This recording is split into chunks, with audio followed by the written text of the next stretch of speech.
If you're a new or existing business owner, then you're probably familiar with the main benefits of hiring an accountant. They can help you set up a company, properly calculate your profit and the right amount of tax that you should be paying, and they can help you deal with all of your business's boring admin and paperwork whilst you focus on more important things such as growing your profits. Now, whilst you might understand how an accountant is able to provide you and your business with tons of value, you might not appreciate when is the right time to go out and find somebody to help out. Should you do it on the first day that you create your business? Or should you push it out as far as possible so that you can save on accountancy costs? Well, the answer isn't quite straightforward because every business and every person running that business is different. But with that said, there are some telling signs that it's time to hire an accountant as soon as possible. Signs that shouldn't be ignored, otherwise they could land you and your business in trouble.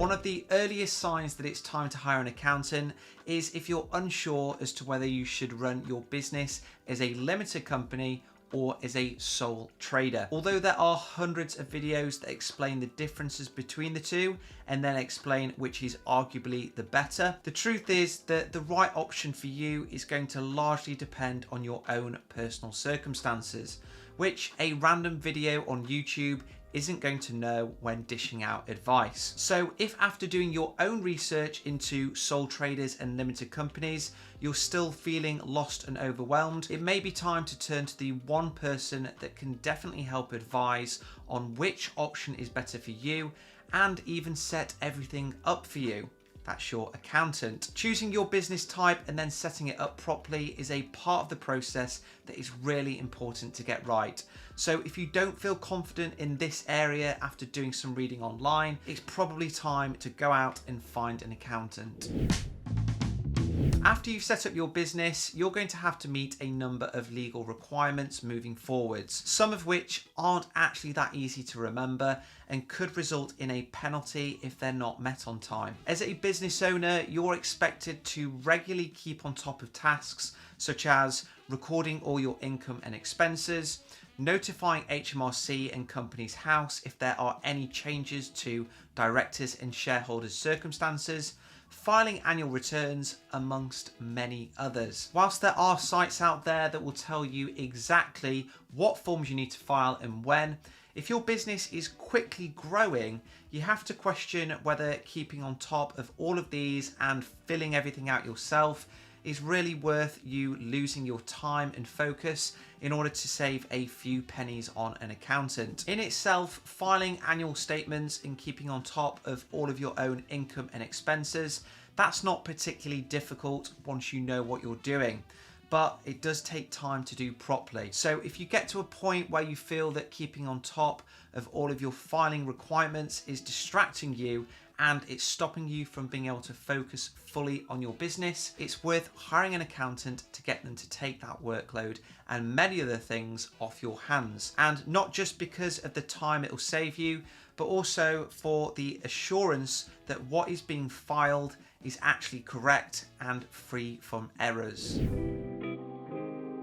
As a new business owner, one of the first tasks that you'll be doing is signing up for a business bank account so that you've got somewhere to deposit all of the earnings that you're going to be making. Now, these days, there's no shortage of business bank accounts for you to choose from, but what there is a shortage of is a business bank application form that doesn't want to dive into the detail of your business, questioning what it does in a ton of detail, and in some cases asking for a letter from your accountant or a business plan to prove that your business is credible. Although a letter from your accountant or the submission of a business plan are both requirements that aren't frequently asked for by the more modern banks, such as Tide, if you do have a bank in mind that you'd like to open an account with and they ask for a letter from an accountant or they ask for a business plan, you'll probably want to speak with an accountancy firm in short order to avoid any delays. Although it is possible to put together a business plan yourself, it's something that might take up quite a lot of your time, and if you do it wrong and the application is rejected, you'll be back to square one. Plus, if you ever want to borrow money from the bank in order to grow your business even further, you're going to have to provide a business plan anyway. So if you are asked for one when registering for a bank account, it's actually worth getting a proper one done, which you can then update and reuse later on as your business grows and looks for capital to increase in size. Regardless of whether you choose to create your business as a sole trader or as a limited company, every year you're required to submit your annual accounts, which details your profits and the amount of tax that you're liable to pay. Unless you already have a background in finance and you have a good understanding of accounting, preparing and then filing your annual accounts and then your tax return is absolutely something that you should not be doing yourself. And that's mainly because of the fact that a simple mistake or a misunderstanding of the rules, that could result in you paying way more tax than if a professional did the calculation for you. As a company, your annual accounts need to be submitted within 9 months of your business's year end. And that is usually determined to be 12 months after you create your business. For example, if you set up your company on the 1st of January, then your year end is going to be 12 months later on the 31st of December. And your annual accounts will need to be filed every 9 months after this date. So by September of the following year. What that means is that if you're happy to create your business yourself and then keep on top of all of your own record keeping and then filing, then technically speaking, you don't actually need to hire an accountant until your first deadline starts to come up. And that's going to be around 20 months after you first create your company. On the other hand, if you are a sole trader, regardless of when you start your business, you're required to file a return by 31st of January each year, which is 9 months after the end of the April tax year. So if you're comfortable doing your company's admin and smaller filing requirements yourself, then provided that you don't pass the VAT threshold, technically you don't need to hire an accountant until 9 months after your year end, which if you're a company is going to be up to 21 months away. Now that is the latest point at which you can hire an accountant, because if your business generates more than 85,000 in revenues in a 12-month period, it will be brought forward, because that's when you're required to register for VAT, and that is when you will definitely need an accountant.